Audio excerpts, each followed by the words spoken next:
He survived secret CIA plots, undercover mafia assassination attempts, and even the threat of nuclear annihilation. The weapons of war must be abolished. He turned Cuba from a colonial paradise into a player on the world stage. Our troubles in this hemisphere are being generated by Castro's Cuba. This is the story of Fidel Castro, a communist icon who's ruled Cuba for half a century. A dictator only 90 miles from US shores, who's outlasted 9 American presidents. This is Castro, Declassified.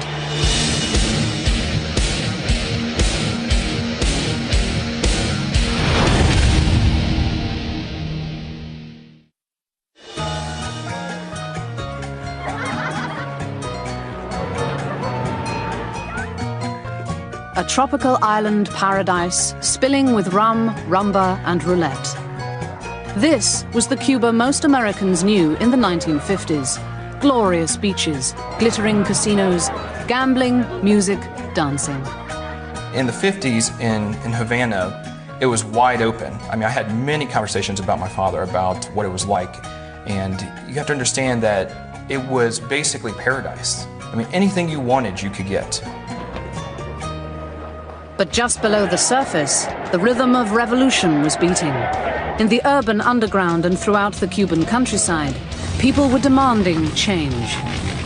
The unrest stemmed back to 1898, when Cubans fought to rid themselves of their Spanish colonial masters. But then the United States intervened, committing nearly 20,000 troops to fight for Cuba's independence. An even bigger investment would follow. Cuban sugar, Cuban water, Cuban electricity, Cuban telephones. The entire economic infrastructure of the island gradually was bought up or invested in by American capital. And this, of course, laid the groundwork for a great deal of nationalist sentiment in Cuba. This was the Cuba that Castro grew up in the 1930s and 1940s.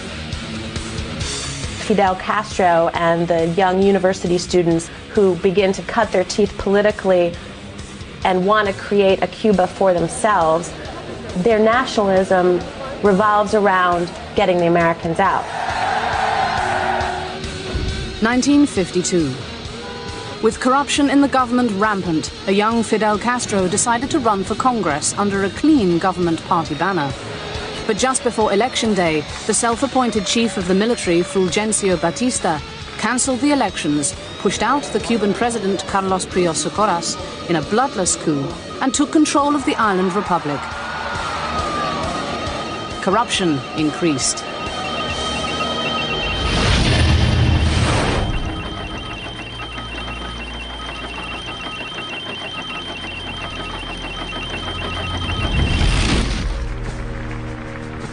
Batista also felt free to dip into the national treasury, to ignore the national budget, to allocate the nation's resources at his own personal discretion. He did not see much of a distinction between his private use of power and the public purse.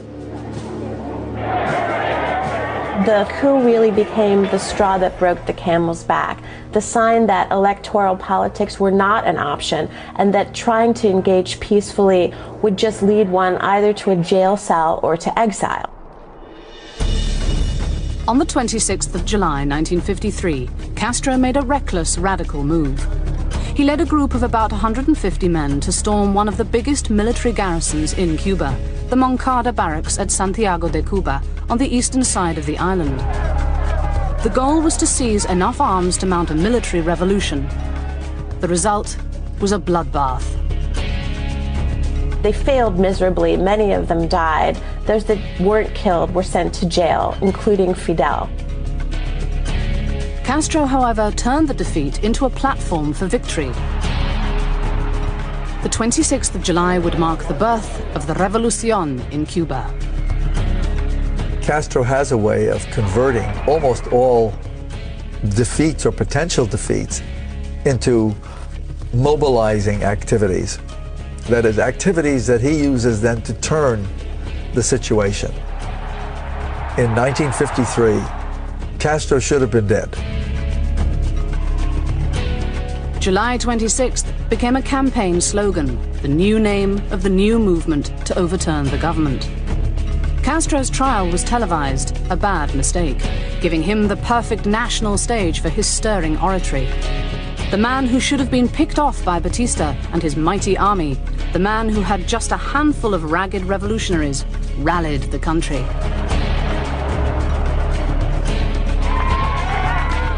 He essentially says that he did the right thing, the patriotic thing, the necessary thing, that he was the defender of the Cuban Constitution, that he was the defender of the Republic, because Batista had usurped power in the 1952 election, and that all Cubans should really have followed him if they were patriots. From prison, Castro produced a manuscript of his words, "History will absolve me." With public opinion firmly in his favor, and thanks to pleas from Castro's politically connected family, he and others were released in an amnesty after serving less than 2 years.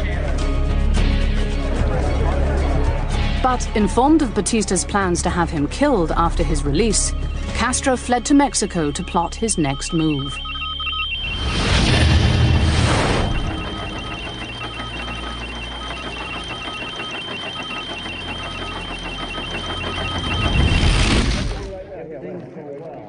On the 26th of November 1956, Castro returned from Mexico on a leaky old boat called the Granma with a few dozen men.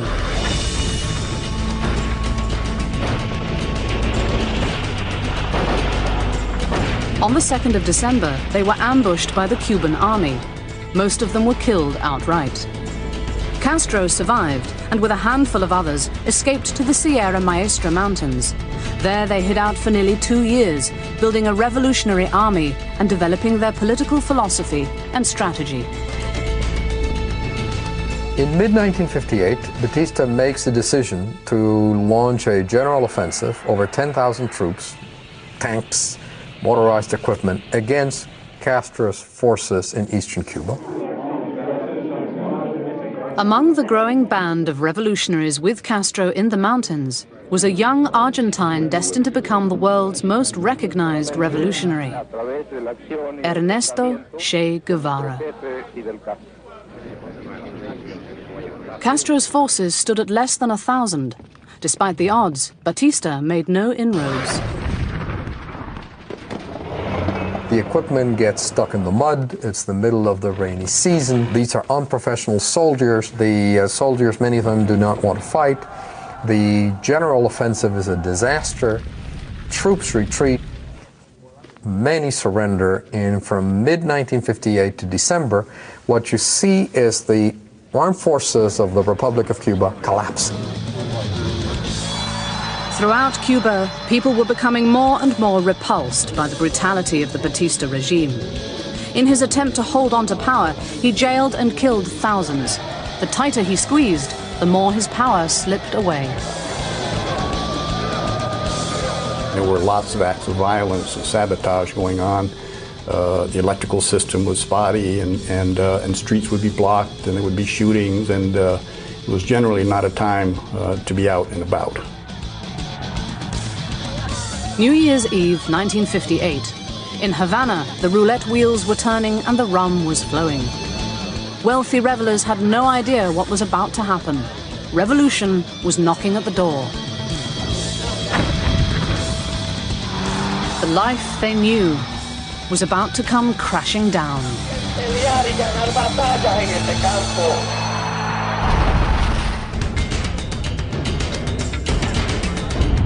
New Year's Eve, 1958. While unsuspecting revelers in Cuban casinos played cards, placed bets, danced and toasted in the new year, on the streets and in the Cuban countryside, revolution was bubbling over. After fighting a guerrilla war for the better part of a decade, Fidel Castro's opportunity had arrived. Like everyone else, President Fulgencio Batista celebrated at midnight, but for him, time had run out. He gathers together on New Year's Eve after an appropriately festive party his buddies, political, military, and other social leaders, fills about 6 airplanes and leaves the country.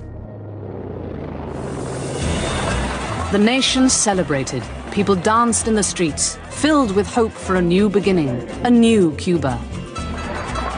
When Batista fled and news spread that he had left the country, Cubans poured out into the street. It was at a time of enormous excitement, happiness, hopefulness.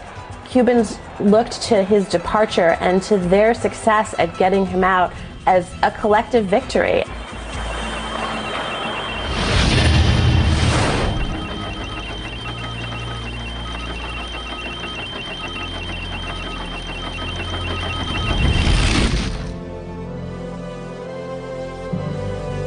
Castro took several days to enter Havana, driving across the country, rallying seas of people to his side.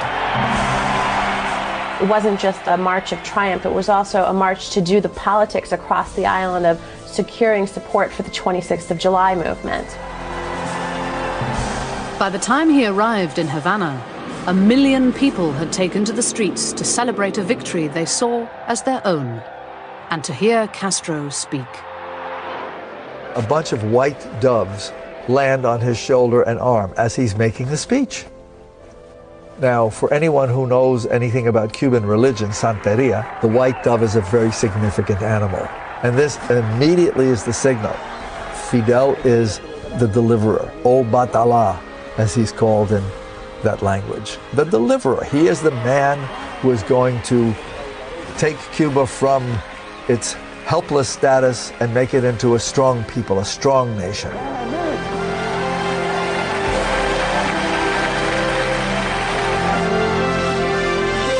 But for the US government, Castro was far from a savior. Although Castro met Vice President Nixon and appeared in several interviews on US television, the period of goodwill was brief. The new government mounted a campaign to teach literacy and reading to peasants around the country, and also began to focus on education, and also public health. Just months after the revolution, hundreds of people were killed by firing squad after show trials. Famed revolutionary Che Guevara was the commander of the prison and took a personal interest in interrogating Batista supporters. People wanting revenge for the brutality of the Batista regime shouted, "To the wall," the site where people faced the firing squad. There were lots of executions, and we thought, well, they got what they deserve. These are bad men. They've obviously done some terrible things, and so he's cleaning house. But they kept on, and they kept on. And there were hundreds and then thousands. And they moved the trials to the sports palace, and there were thousands of people in the stands screaming at the top of their lungs, paredón, which means to the wall.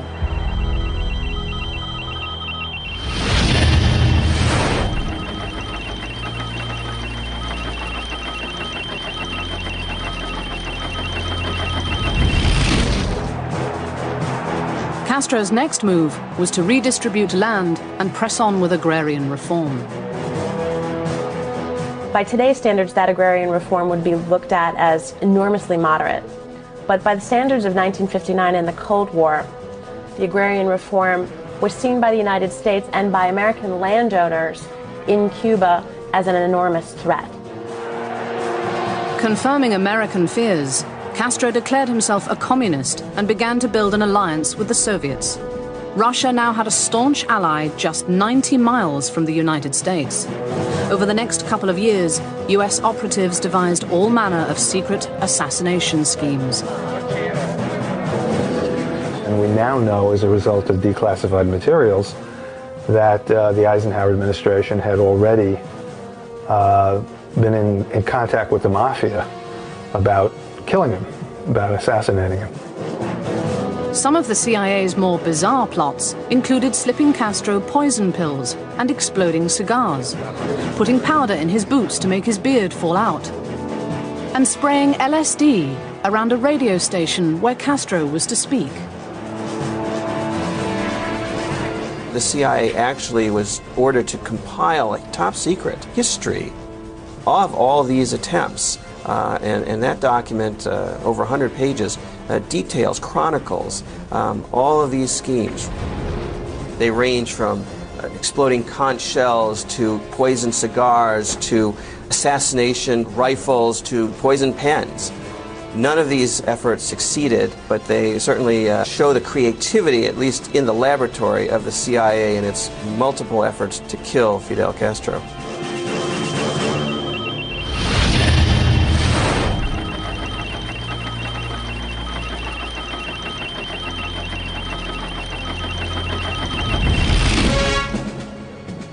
When John F. Kennedy became president, he inherited from Eisenhower a more ambitious, secret plan to overthrow Castro, the Bay of Pigs operation, a plan to train Cuban exiles to storm the island and take over the government. Recently declassified documents reveal the CIA hired the mafia to murder Castro just before the Bay of Pigs operation was launched. The CIA paramilitary director, Richard Bissell, who was the architect of the Bay of Pigs, had agreed to use the U.S. mafia to smuggle poison pills created by the CIA onto the island and somehow get them into Castro's food. But that CIA plot failed as well. Miami was already becoming a little bit like Casablanca in Second World War. There were all kinds of conspiracies, all kinds of activity against the Cuban Revolution. And I got involved in a lot of those activities. I was, you might call it a militant anti-Castro. March 1961. In Guatemala, the CIA quietly put together a brigade of about 1,500 civilians and began training them. The United States was preparing an assault on Castro and his government. This time, it was all or nothing. This was war. The American-backed insurgents planned to land at a place known as the Bay of Pigs.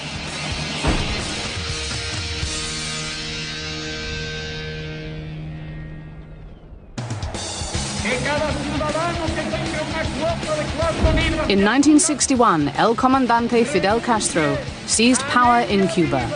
In his first months, he announced his reforms for education and healthcare, while at the same time reducing civil liberties. Back in the US, the CIA was targeting Castro with several bizarre assassination plots and the Bay of Pigs operation. We didn't know we were going to land on the Bay of Pigs until probably 2 days before. We always thought that we were going to be dropped or land near the mountains. Castro's intelligence knew well in advance about America's plans and used the attack as an opportunity to round up his enemies. The Cuban government had the opportunity to arrest all the underground and all the opposition, whether they were in fact opposition or not. They just picked up everyone they thought could possibly turn against them.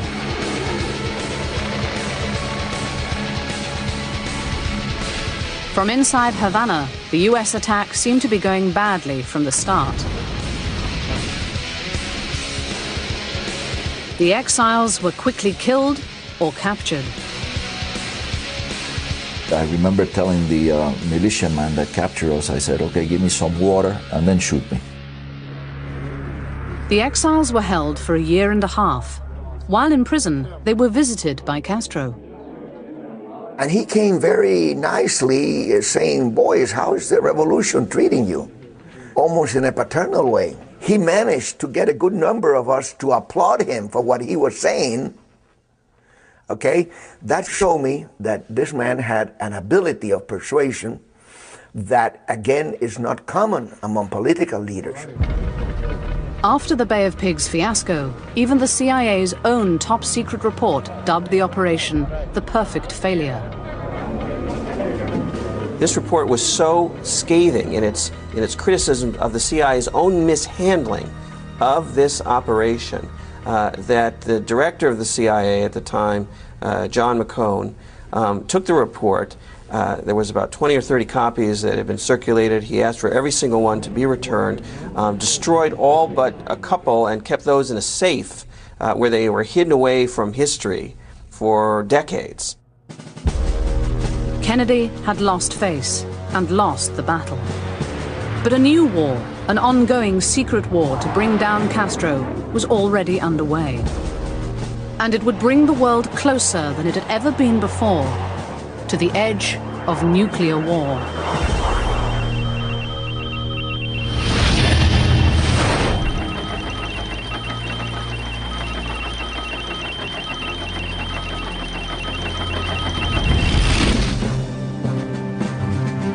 It was not until after the Bay of Pigs and the abysmal failure and humiliation that the administration suffered, and that he suffered personally as a new president, that I think you begin to have a major change, and then it does become an obsession, especially on Robert Kennedy's part.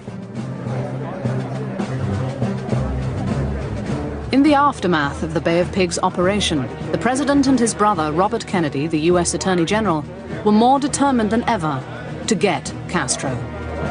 The cost of freedom is always high, but Americans have always paid it. He now decided he would really pursue Cuba in a much more ferocious and determined way, and Castro understood that about Kennedy, that the United States doesn't take defeat lightly. The president encouraged his brother to lead what one CIA operative described as an ongoing secret war, Operation Mongoose. Clandestine operations that included bombing sugar mills, burning farms, and blowing up factories. In the late 1980s, we were able to get almost the entire record of Operation Mongoose declassified. And it has become an infamous, legendary set of covert actions. A multifaceted, concerted effort to overthrow the Cuban government, where we would weekly send raiding parties into Cuba to supply guerrillas inside Cuba with arms, to blow up factories, to burn fields, to engage in small terror acts, to assassinate Fidel Castro. And so Mongoose came to be the kind of example of what it means to fight low-intensity warfare in the Third World.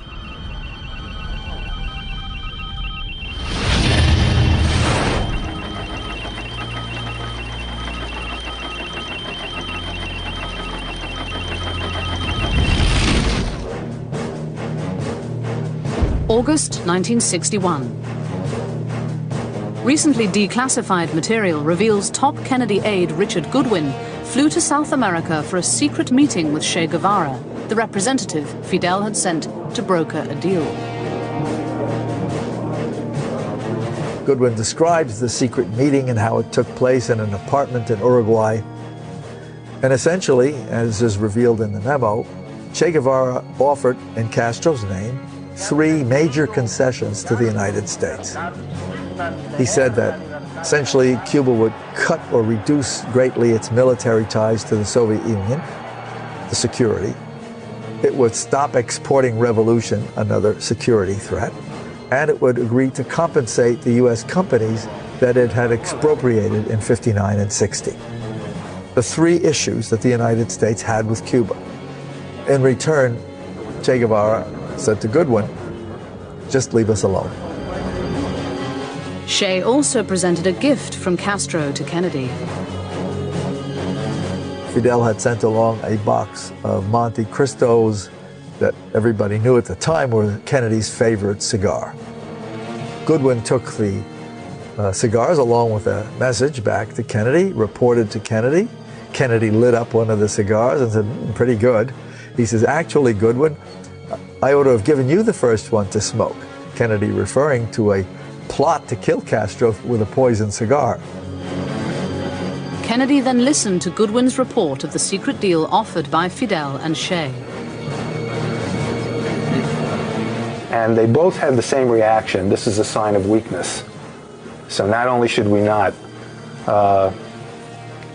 make an accommodation, we should turn up the heat, because we maybe can get rid of them or get more out of them.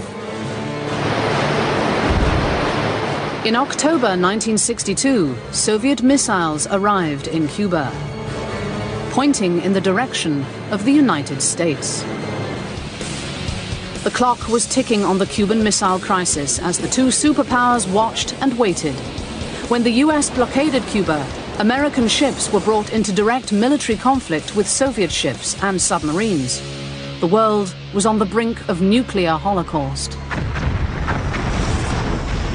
Kennedy met with Joint Chiefs of Staff. They say it's a military threat. We have to go in, we have to knock them out right away or invade. They want both. And Kennedy says that it isn't a military threat. It doesn't really make any difference militarily.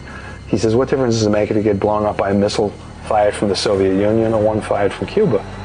In either case, he says they have enough to kill us anyway. He sees it as a political act on Khrushchev's part to appear to change the balance of power.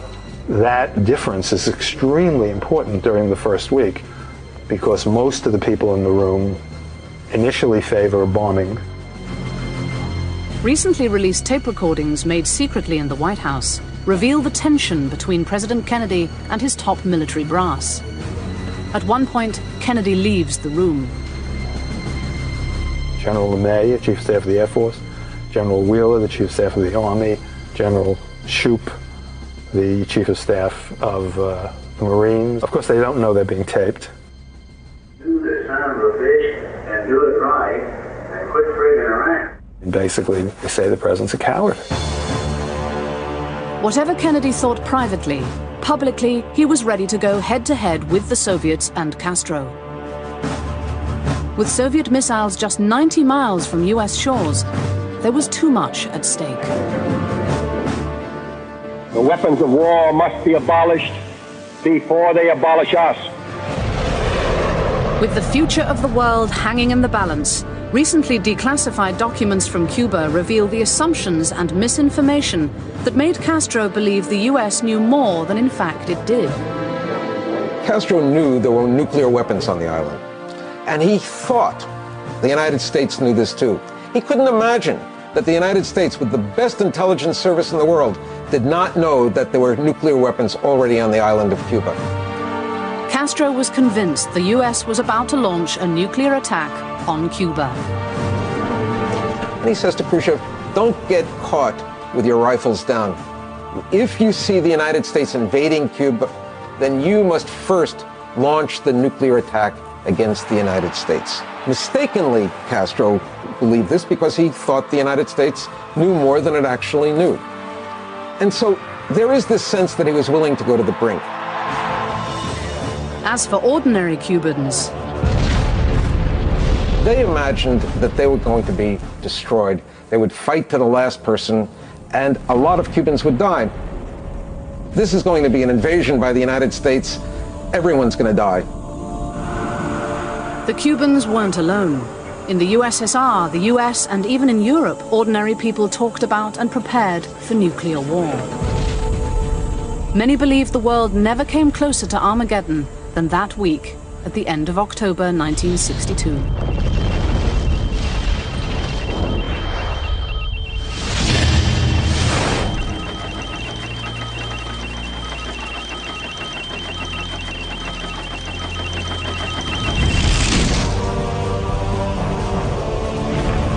Khrushchev had no intention to start nuclear war.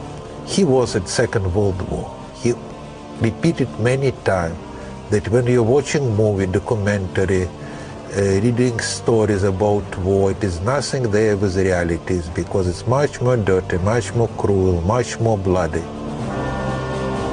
Recently declassified Soviet documents indicate they had no desire for war. The Soviets knew that US missiles outnumbered them 10-1.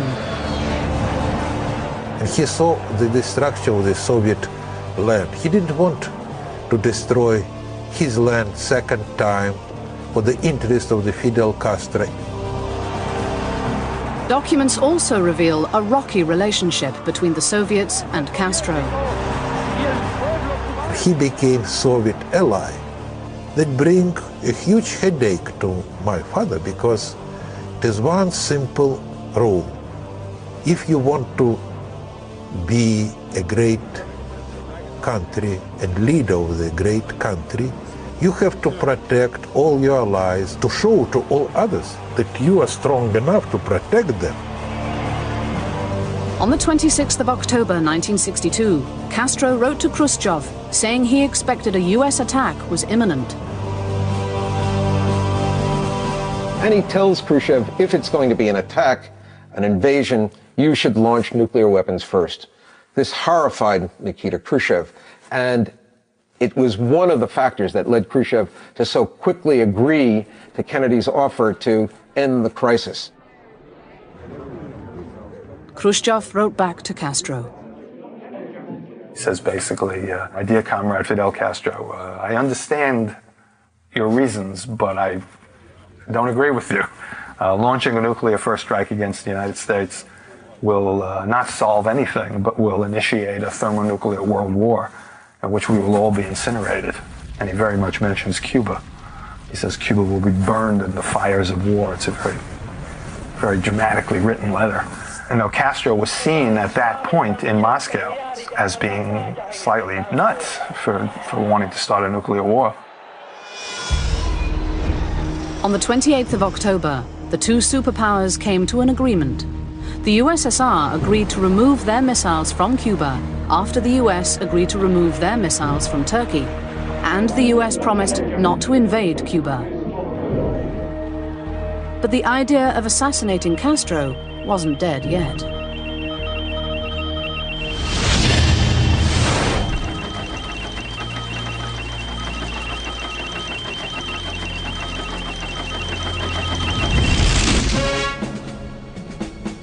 An assassin's bullet was coming, but it would be for John Kennedy, not Fidel Castro.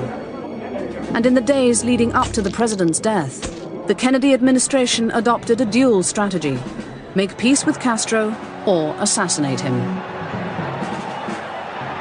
On the day that Kennedy was assassinated in Dallas, his emissary, Jean Daniel, a French reporter, was sitting with Castro in Varadero in Cuba with an agenda that Kennedy had given him to go over with Castro for a rapprochement. As they had begun to discuss the agenda itself, one of Castro's aides interrupted him with the news that Kennedy had just been shot in Dallas. And of course that ended the session right there. At that moment, a top CIA officer was meeting with a spy high up in the Cuban military, codenamed Amlash. And giving him a poison pen, which had been crafted in the Technical Services Division of the CIA, and saying that he was going to also provide a very potent liquid, a poison, to go in the pen. And it described to this asset what he needed to do. He needed to get close enough to actually touch Fidel Castro with this pen, which had a very sharp, hidden syringe needle in the tip. The agent said, well, this is terrible. I was expecting a major weapon. I mean, I'm a serious assassin. How dare you? This guy wanted to take a pistol or a machine gun into the presidential palace and kill Fidel Castro in a dramatic way. And here they were handing him a poison pen. He pushed it away. Kennedy was dead, and Castro was alive. Despite the ongoing secret efforts to kill him, despite the threat of nuclear holocaust, the seemingly indestructible leader of the tiny island nation survived. Castro was now a player on the world stage, and he would use his new stature to fire up his revolution.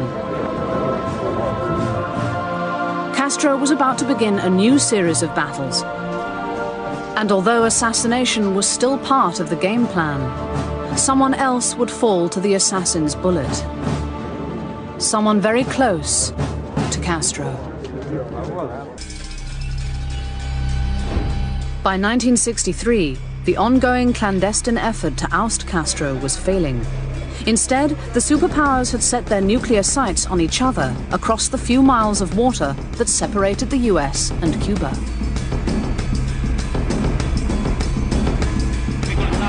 Castro had survived the Cuban Missile Crisis and thrived.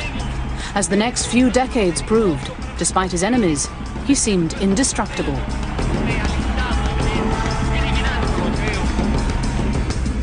After the Cuban Missile Crisis, Castro made himself a player in international politics.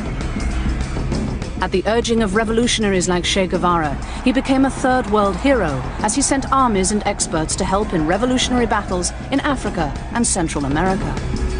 And it was Castro who brought the Soviets into these revolutionary battles. Angola was the Cuban initiative, and it was Castro who lured the Soviets in. The Soviets were reluctant to help the Nicaraguan government. It was Castro who got the Soviets to provide armaments for the Sandinistas. Over and over again, it's Castro somehow convincing the Soviets to invest in his projects. I would classify Castro as one of the world's greatest pickpockets. 1967. Castro's most famous partner in exporting revolution was his longtime revolutionary associate, Ernesto Che Guevara. While Che was supporting revolution in Bolivia, the CIA allegedly hired Cuban exile Felix Rodriguez to hunt him down. During the combat, he was wounded on his right leg. His rifle was shot out. Most of the guerrilla were killed, and he was captured alive. And look at him and say, "I'm sorry, I tried my best." He understood. He turned white like a piece of paper, but he said, "It's better this way. I should have never been captured alive." Just before Che was executed, Rodriguez took a last photograph. It was about 1 o'clock in the afternoon when I left him, and about 1:10 Bolivian time, I heard the burst. And I took note at that time, that was the time that he was executed.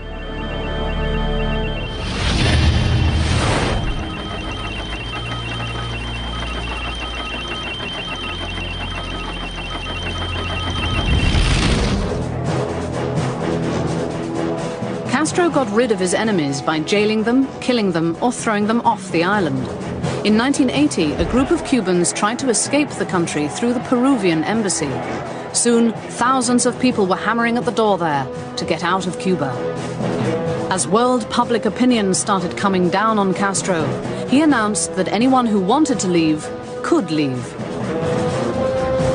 It was a smear on the Cuban society that 125,000 people wanted to leave Cuba and run to the United States.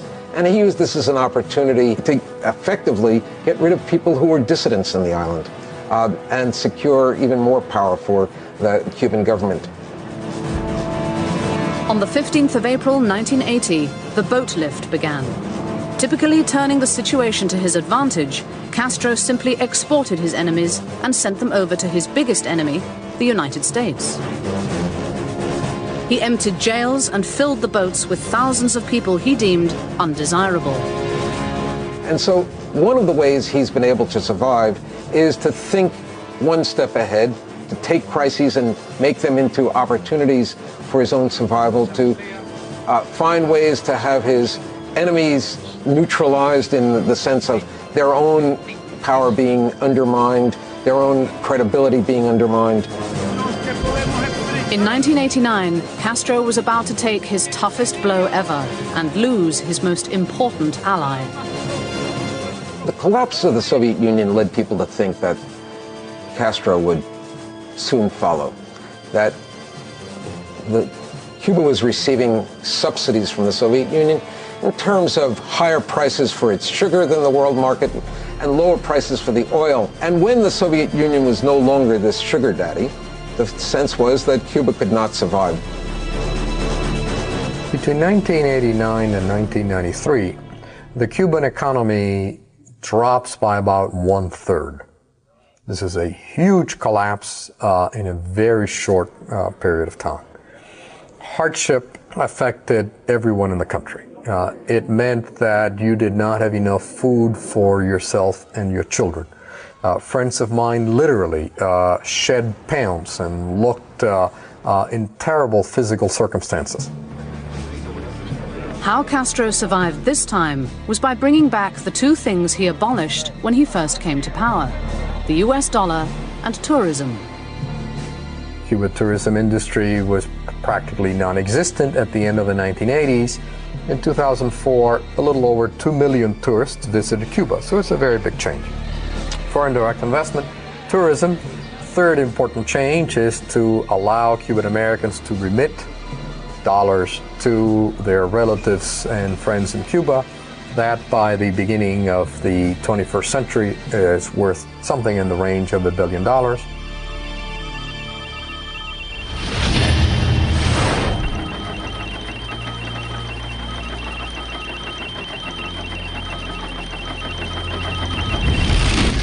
Many scholars and Cubans argue the best way to get rid of Castro is to end the embargo, the official U.S. policy forbidding Americans to do business with Cuba, which has been in place since 1962.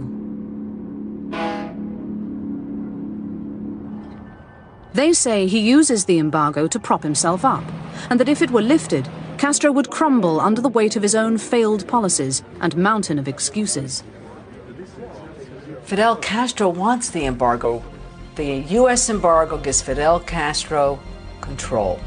If it was unfettered trade and ideas and everything else that comes with full relations, they said he would be out of here. Now in his late 70s, it seems time is Castro's greatest enemy. Despite all the efforts to eliminate him, he still stands as the last of the Cold War warriors. He's outlived them all: Kennedy, Nixon, de Gaulle, Mao, Khrushchev, Brezhnev, even the Cold War itself, becoming one of the longest ruling leaders of modern times. Fidel Castro's legacy has a combination of elements. It completed the country's social modernization. It taught every Cuban to read and write. It raised the median schooling level in the workforce dramatically. It transformed the Cuban health system. It also represented, unfortunately, a period of extraordinary, harsh repression. Thousands of dissidents have been imprisoned or executed in Castro's Cuba. Thousands more have fled or been exiled. The legacy, therefore, is mixed. It had, no doubt, certain areas of accomplishment, but on balance, it is a history that was needlessly harsh, that was abusive, and that committed damnable acts.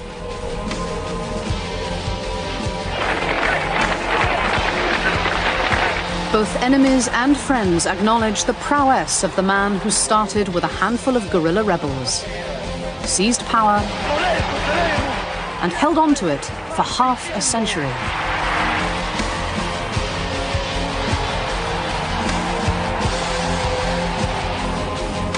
He has outlasted both his Cold War enemies and his Cold War allies. Against the odds, Fidel Castro is a survivor.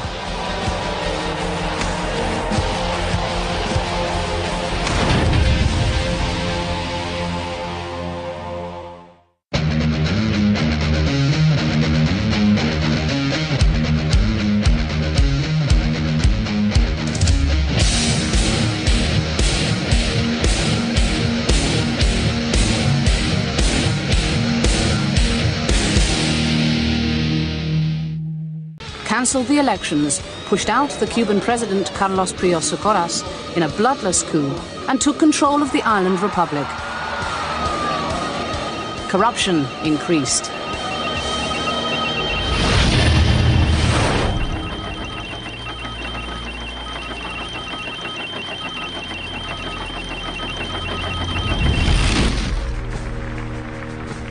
Batista also felt free to dip into the national treasury, to ignore the national budget, to allocate the nation's resources at his own personal discretion.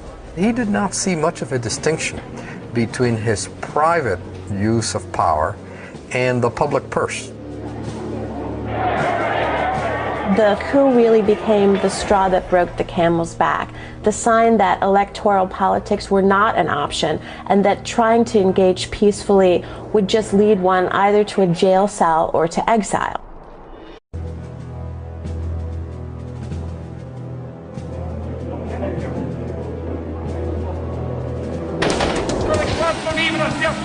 He survived secret CIA plots, undercover mafia assassination attempts, and even the threat of nuclear annihilation. The weapons of war must be abolished He turned Cuba from a colonial paradise into a player on the world stage. Our troubles in this hemisphere are being generated by Castro's Cuba. This is the story of Fidel Castro, a communist icon who's ruled Cuba for half a century. A dictator only 90 miles from US shores, who's outlasted 9 American presidents. This is Castro, Declassified.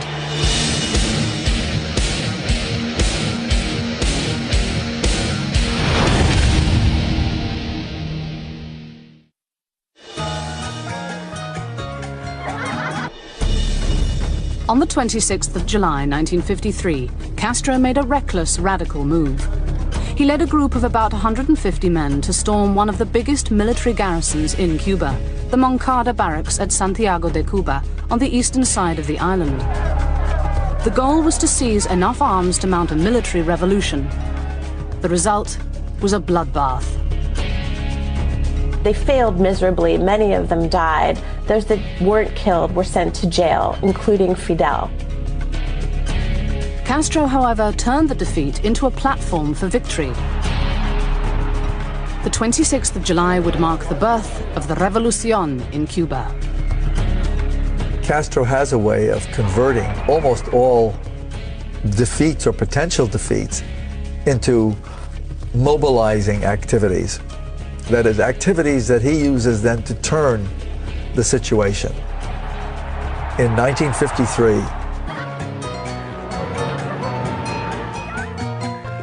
a tropical island paradise spilling with rum, rumba, and roulette. This was the Cuba most Americans knew in the 1950s.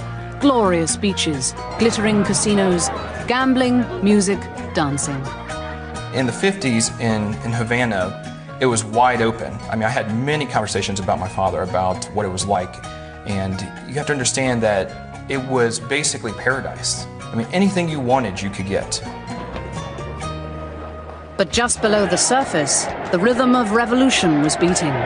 In the urban underground and throughout the Cuban countryside, people were demanding change. The unrest stemmed back to 1898, when Cubans fought to rid themselves of their Spanish colonial masters. But then the United States intervened, committing nearly 20,000 troops to fight for Cuba's independence. An even bigger investment would follow. Cuban sugar, Cuban water, Cuban electricity, Cuban telephones. The entire economic infrastructure of the island gradually was bought up or invested in by American capital. And this, of course, laid the groundwork for a great deal of nationalist sentiment in Cuba. This was the Cuba that Castro grew up in the 1930s and 1940s. Fidel Castro and the young university students who begin to cut their teeth politically and want to create a Cuba for themselves, their nationalism revolves around getting the Americans out. 1952. With corruption in the government rampant, a young Fidel Castro decided to run for Congress under a clean government party banner. But just before Election Day, the self-appointed chief of the military, Fulgencio Batista,